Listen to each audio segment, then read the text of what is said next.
Hi, welcome to Nosware channel. In this tutorial, I will show you how to bulk change the extension file in Windows. In here, I have many files with .hidden extension. For example, this is infected by viruses or you do a mistake, so your file cannot open again. If my file just one or two, it's okay if I do manually to change the extension. But if I have 1,000 files,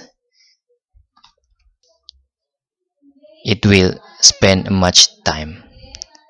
Then we can rename this all extension with command prompt.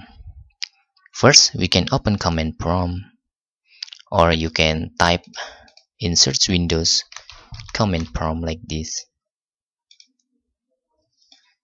and go to your files location. For example, my file location in local disk D and in directory nos.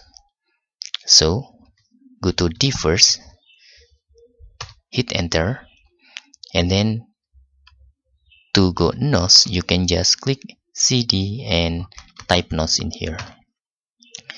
Now you are in here. Then you can just rename .hidden extension to .u1 extension. For example, I will rename all .hidden extension to .png because first my file is .png, not .hidden, and then hit enter. Voila! Now my files can open again. Okay, that's all tutorial how to bulk rename the extension of files in Windows. Thanks for watching and bye bye.